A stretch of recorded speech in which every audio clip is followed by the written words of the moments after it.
জয় গুরু। আজ আমরা শুনব দুটো ভাবের কথা বলি। লিখছেন স্বামী ভাস্করানন্দ সরস্বতী। জয় গুরু, জয় গুরু। আবার দেখি শ্রীকৃষ্ণ বিদুরের ঘরে গিয়ে খাবার চাইছেন। ভগবান ভক্তের বাড়িতে খাবার চেয়ে খাচ্ছেন, ভাবা যায়? তাও আবার দিন দরিদ্রের বাড়িতে। বিদুরের কাছে এই কথা শুনে স্নানেরতা তার স্ত্রী দেহবোধ ভুলে বিবস্ত্র অবস্থায় বাড়ি হতে কলা নিয়ে ভাবে বিভোর হয়ে কলা ফেলে খোসা খেতে দিচ্ছেন, আর শ্রীকৃষ্ণ অম্লান বদনে তাই খেয়ে চলেছেন। ভক্তের ভাবের কথা শুনে থাকি, কিন্তু শ্রীকৃষ্ণের অবস্থা তখন কোথায় গিয়ে পৌঁছেছে তা ভাষার মাধ্যমে ব্যক্ত করা বা বোঝানো সম্ভব নয়। এ বুঝতে হলে ভাবুক হতে হবে। একমাত্র ভাবুকই বুঝতে পারবে তার তখন কি অবস্থা। এ হচ্ছে প্রকাশহীন ভাব। বহিঃপ্রকাশ নেই ঠিকই, কিন্তু অন্তর জ্বলে পুড়ে খাক হয়ে নির্বাক হয়ে যায়। খাঁটি ভক্ত হতে পারলে এই ভগবত ভাব ভক্তের মধ্যেও প্রকাশ পায়। তার প্রমাণ রাধা। রাধা বিরহ অবস্থায় বৃক্ষতলে চুপচাপ বসে রয়েছেন। কোনো রকম বহিঃপ্রকাশ নেই। দেখলে মনে হবে সাধারণ মানুষ যেমন চুপচাপ বসে থাকে সেই রকম। এমতো অবস্থায় গাছ থেকে একটি শুকনো পাতা খসে পড়ল রাধার শরীরে। সঙ্গে সঙ্গে পাতাটি দাউ দাউ করে জ্বলে গেল। বুঝুন ব্যাপারখানা কি। ভাবের চিন্তা করতে করতে রক্ত মাংসের দেহ পরিবর্তিত হয়ে ভাবময় হয়ে যায়। তার প্রমাণ মীরাবাই, তার প্রমাণ গৌরাঙ্গ মহাপ্রভু। এই জন্যই এদের দেহ পাওয়া যায় নাই। ভাবের চিন্তা করতে করতে দেহ ভাবময় হয়ে ভাবের সাথে মিলিয়ে যায়, আর ভগবানের দেহ তো ভাবময়।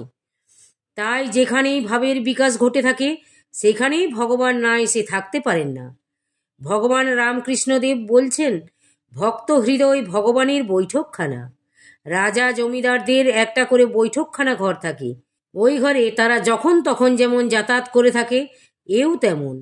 ভগবানের যখন ইচ্ছা জাগে তখনই ভক্তের হৃদয়রূপ বৈঠকখানাতে গিয়ে ভগবান লীলা করে থাকেন। একবার এক ভক্তের পেটের অসুখ হওয়াতে জল শৌচ পর্যন্ত করতে পারছে না দেখে ভগবান শৌচের জল পর্যন্ত ঢেলে দিয়েছেন। ভক্তের সাথে জগন্নাথ প্রভু কাঁঠাল চুরি করতে গিয়েছেন। যে কাজ আমাদের কাছে নিন্দনীয়, ভক্তের সাথে তাও তিনি করেন। মঠে যখন ঠাকুর স্থূলদেহে ছিলেন তখনকার কথা বলছি।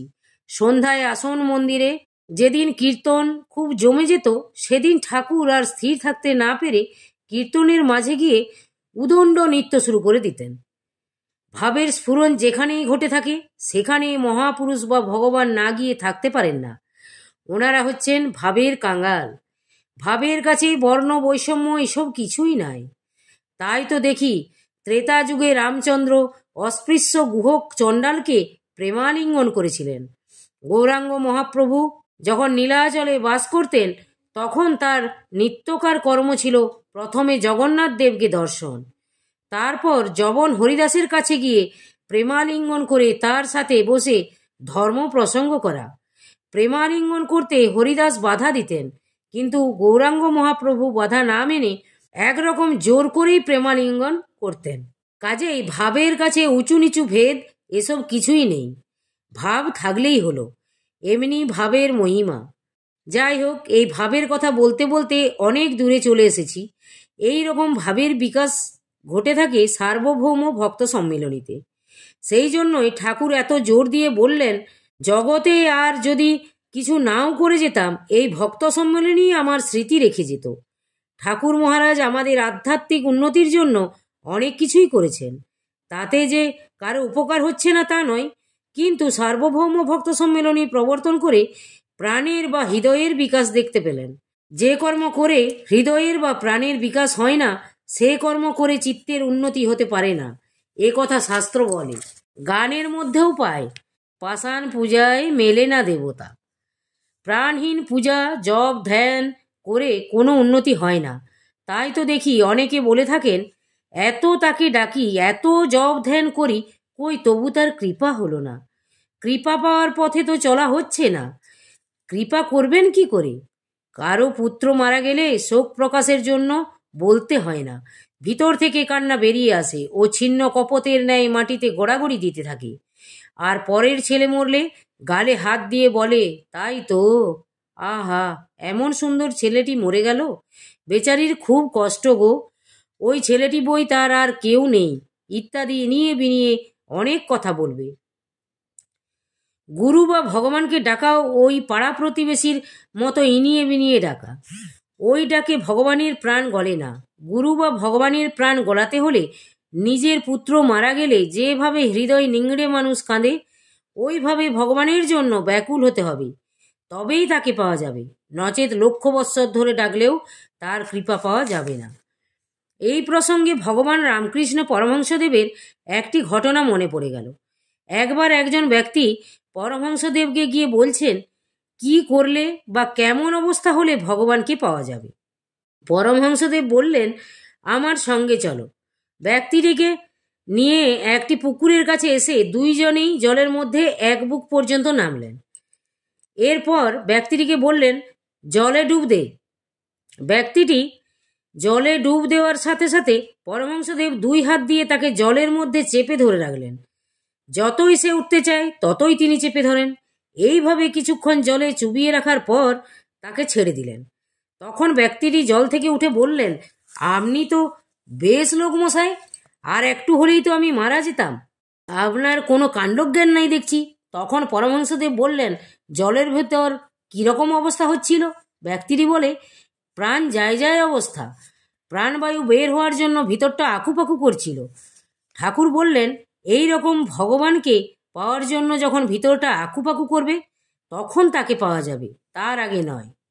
সার্বভৌম সম্মিলনীতে যোগদান করে ঠাকুর ও মিলিত শিষ্যভক্তদের ভাবরূপ সমুদ্রে অবগাহন করলে ওই ভাব আপনার মধ্যে ক্রিয়া করবে।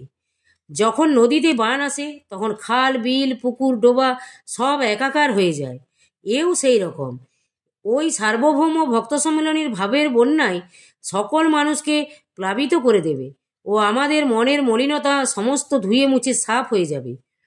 তখন শুদ্ধ অন্তঃকরণে ঠাকুরের বসার জায়গা হবে। তাই ঠাকুর বলছেন, প্রত্যেকেই যদি বাজে জিনিস দিয়ে তোদের হৃদয় পুরে রাখিস, তবে আমি বসবো কোথায়?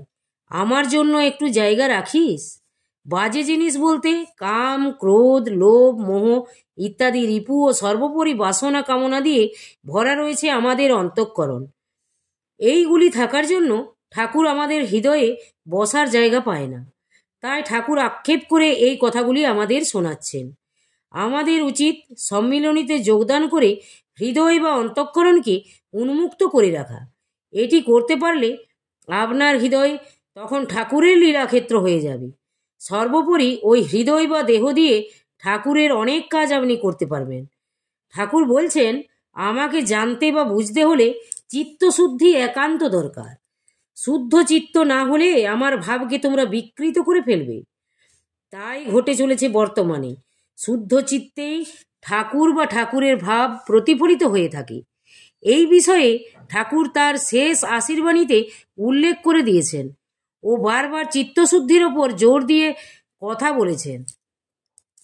আর আমরা হলাম অধম পচা গলা শিষ্য। তাছাড়া ঠাকুর ঘরে গিয়ে নাম করতে বসলে মন বসে না, ছুটে চলে বিভিন্ন কর্মের দিকে। এরকম মনকে স্থির করা আমাদের সাধ্যের বাইরে, অর্থাৎ একার সাধন দ্বারা মনকে স্থির করা অসম্ভবই বলতে পারেন। সেই জন্যই ঠাকুর বহু চিন্তা ভাবনা করে আমাদের মতো অধমদের কৃপা করবেন বলে এই সার্বভৌম ভক্ত সম্মেলনের প্রবর্তন করলেন। কত জন্ম জন্মান্তরের কর্মের সংস্কার আমাদের মধ্যে পুঞ্জীভূত হয়ে রয়েছে তার ঠিক নেই। এসব না কাটাতে পারলে তো আমরা ঠাকুরের হতে পারবো না। আর এসব সাধন ভোজন করে কাটাতে কত জন্ম যে অতিবাহিত হবে তার ইয়ত্তা নেই। কিন্তু সার্বভৌম ভক্ত সম্মেলনীতে যোগদান করে ওই ভাবের রাজ্যে প্রবেশ করতে পারলে অন্তর থেকে ব্যাকুলতা ভাব আপনা আপনি এসে যাবে। এই ব্যাকুলতা ভাব দিয়ে নিজের দৈন্যের কথা জানতে পারলে বা ব্যক্ত করতে পারলে সঙ্গে সঙ্গে কাজ হবে। এই রকম প্রমাণস্বরূপ ঠাকুরের এক শিষ্যের কথা আপনাদের সম্মুখে তুলে ধরছি। ব্যক্তিটি ছিলেন মামলাবাজ বা মামলাখোর বলতে পারেন। ঠাকুরের শিষ্য হয়েও ওই অপকর্ম ছাড়তে পারেন নাই। নিজের বা অপরের মামলা পেলেই হলো, এই কর্ম তাকে নেশার মতো পেয়ে বসেছিল। এইভাবে চলতে চলতে জীবন সায়ান্নে একদিন তার ভাবের পরিবর্তন হলো। মনে মনে ভাবছে আর কিছুদিনের মধ্যেই তো জীবন দীপ নিভে যাবে। ঠাকুরের দীক্ষা নিয়ে আমি তো কিছুই করলাম না, সারাটা জীবন কেবল মামলা করেই কাটালাম, ভালো কাজ তো কিছুই করিনি। এই অন্তিম বা শেষ অবস্থায় আমার কি হবে? এই রকম চিন্তা ভাবনা মনের মধ্যে আসতে তার অন্তর থেকে এমনই ব্যাকুলতা ভাব জাগলো যে তার কান্না আর কিছুতেই থামে না। অপরের প্রবোধ বা সান্ত্বনা বাক্য দ্বারা তাকে থামানো যায় না। নিজ পুত্র মারা গেলে যেরকম শোক হয়, এও ঠিক তদ্রূপ। গানের মধ্যে রাধারানী বলছেন, তোদের বাঁশি বাজে কানের কাছে, বাঁশি আমার বাজে হৃদয় মাঝি। এই রকম হৃদয় থেকে ব্যাকুলতা জাগলে তাকে থামানো যায় না। ওই শিষ্যটিরও একই অবস্থা ঘটেছিল। সেই দিন থেকে তার জীবনে সমস্ত কর্ম পরিবর্তিত হয়ে গেল এবং অহরহ ঠাকুরের চিন্তা ও ভাবনা নিয়ে দিন কাটাতে লাগলেন। কি হবে আমার জীবনের? ঠাকুর, তুমি ছাড়া আর আমার কেউ নেই, তুমি আমায় রক্ষা করো। এই রকম প্রার্থনা অহরহ করতে লাগলেন। ঠিক শেষ মুহূর্তে অর্থাৎ মৃত্যুর সময় জানতে পেরে বাড়ির সকলকে সকাল সকাল খাইয়ে বললেন, ঠাকুর এসেছেন আমাকে নিতে, আমি চললাম। এক জীবনে মানুষ যত খারাপ কর্মই করুক না কেন, তার যদি কোনো ক্রমে একবার এই রকম অনুশোচনা হৃদয়ে জাগে, তাহলে এই অনুশোচনা বা ব্যাকুলতা তার সমস্ত অপকর্ম বা পাপ রাশিকে ধুয়ে মুছে সাফ করে দেবে। এর বহু প্রমাণ রয়েছে, যেমন জগায় মাধায়। এরা জীবনে এমন কোনো খারাপ কর্ম নাই যা তারা করে নাই। গৌরাঙ্গ মহাপ্রভুর কৃপায় ওদের মধ্যে সেই হৃদয়ের ব্যাকুলতা জেগে উঠেছিল। তার ফলে তাদের এই জন্মেই সমস্ত পাপ রাশি ক্ষয় হয়ে গেল। আমাদের ঠাকুরেরও এমন অনেক শিষ্য ভক্ত আছেন যাদের জীবনের গতি এইভাবে পরিবর্তিত হয়েছে। কাজেই যার যেভাবেই হোক ব্যাকুলতা জাগিয়ে হৃদয়ে সাত্ত্বিক ভাবের প্রকাশ ঘটাতে পারলেই হলো।